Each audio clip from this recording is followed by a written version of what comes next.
नमस्कार दोस्तों, स्वागत है मेरे YouTube चैनल कुमार हिंदी कहानियाँ में। आज हम सुनेंगे एक दिल छू लेने वाली कहानी। गरीब लड़की को मिली भगवान की चिट्ठी। दोपहर का समय था।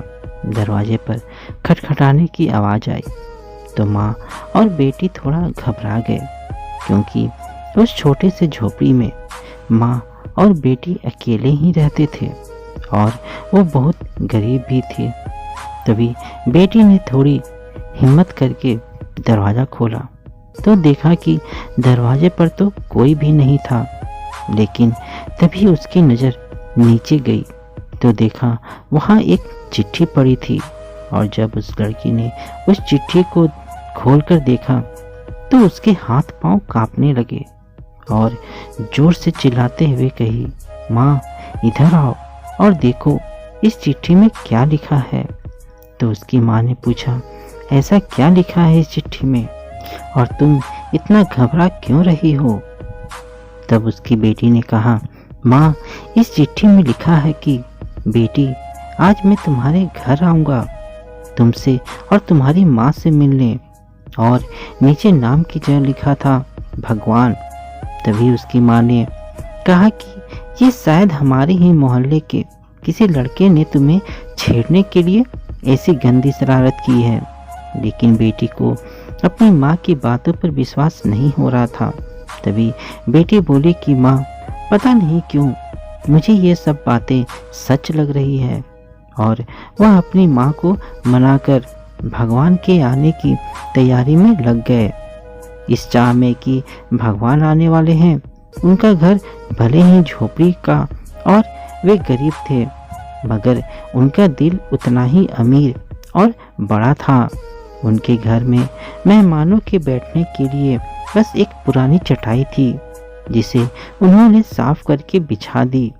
और रसोई में जाकर देखा तो खाने का एक दाना भी नहीं था। वे सोच में पड़ गए कि अब क्या करें और उन्हें खिलाएंगे क्या।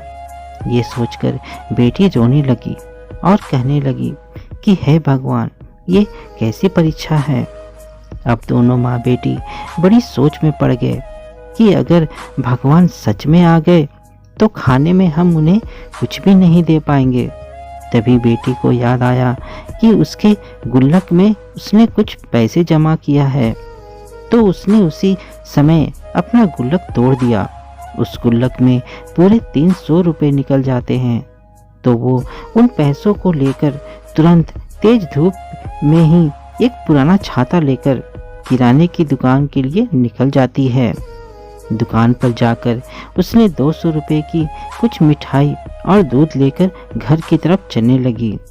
लेकिन यह सोचकर कि कहीं भगवान आकर चले न जाए, उसने एक रिक्शा किया और घर के लिए निकल पड़ी, क्योंकि वह थोड़ा भी लेट नहीं होना चाहती थी। जब वह घर के करीब पहुंची तो उसने देखा कि सड़क के किनारे एक औरत अपने छोटे से बच्चे को हाथ में लिए तेज धूप में खड़ी थी। उसे ऐसा लगा कि वह औरत किसी बड़ी मुसीबत में है और शायद उसे किसी प्रकार की मदद भी चाहिए, और वह दिखने में गरीब भी लग रही थी। लड़की ने रिक्शे वाले को रुकने का इशारा किया और उस औरत के पास गई और बोली, यहाँ इस तेज धूप में क्यों खड़ी हो। तो औरत ने कहा कि मेरे बच्चे को तेज बुखार हुआ है और मेरे पास पैसे भी नहीं है, इसलिए कोई हमें हॉस्पिटल ले जाने के लिए तैयार भी नहीं है। अब लड़की बड़ी असमंजस में पड़ गई। एक तरफ यह औरत जो अपने बीमार बच्चे को लेकर तेज धूप में सड़क पर खड़ी थी, दूसरी तरफ भगवान के आने की खुशी। अगर यह मिठाई और दूध इस बच्चे को दे दिया तो इसकी भूख तो मिट जाएगी, लेकिन फिर भगवान को देने के लिए कुछ नहीं बचेगा। कुछ देर सोचने के बाद लड़की ने तय किया कि भगवान को तो मैं मना ही लूँगी, लेकिन यदि आज मैंने इनकी मदद नहीं की तो शायद भगवान भी मुझे माफ़ नहीं करेंगे। और उसने पास में लिए दूध, मिठाई और छाता सब उस गरीब औरत के हाथ में रख दिया और बचे हुए 100 रुपये भी उसे दे दिया और रिक्शे वाले से उन्हें हॉस्पिटल छोड़ने के लिए कह दिया। लड़की अब जल्दी से अपने घर पहुंची, ये सोचकर कि कहीं भगवान ना आ गए हों, लेकिन देखा तो दरवाजे पर उसकी माँ खड़ी थी। तो उसकी माँ बोली, बेटी तूने आने में इतनी देर क्यों लगा दी? तो बेटी ने अपनी माँ को सारी बात बताई। तभी माँ ने कहा, देख बेटी, एक और चिट्ठी आई है। तुम्हारे आने से ठीक पहले ही कोई दरवाजे पर रखकर चला गया। तब फटाफट उसकी बेटी ने उस चिट्ठी को खोलकर पढ़ना शुरू किया। तो उसमें लिखा था कि बेटी, आज मुझे तुमसे मिलकर बहुत खुशी हुई। तुम्हारी दी हुई मिठाई बहुत ही ज़्यादा अच्छी लगी। तुमने इतने प्यार से जो मुझे दी थी। और हाँ बेटी, मुझे छाता देने के लिए शुक्रिया। अगली बार जब मिलूंगा तो लौटा दूंगा।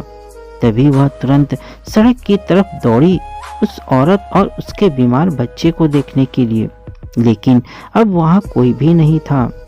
तब जैसे ही उसने चिट्ठी दोबारा खोली तो आप यकीन नहीं करेंगे, उस चिट्ठी में अपने आप ही शब्दों की लिखावट हो रही थी। आगे उसमें लिख रहा था कि बेटी, मुझे इधर उधर मत ढूंढो, मैं तो कन कन में हूँ। जहाँ सोच पवित्र हो मैं वहीं रहता हूँ। और हाँ, मैं दोबारा तुमसे मिलने जरूर आऊँगा। तुम्हारा भगवान।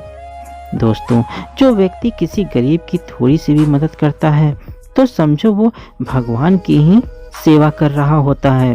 और सच्चे मन से दान, धर्म या गरीबों की सेवा करने वालों को भगवान कभी भी दुखी नहीं होने देते। तो दोस्तों, हमें जितना भी बन सके गरीब की जरूर सेवा करनी चाहिए, क्योंकि भगवान भी उन्हीं की मदद करते हैं जो दूसरों की मदद करते हैं। तो आपको यह कहानी कैसी लगी मुझे कमेंट में ज़रूर बताइएगा। साथ ही मेरे चैनल में नए हैं तो मेरे चैनल को सब्सक्राइब, लाइक और शेयर ज़रूर कीजिए। धन्यवाद।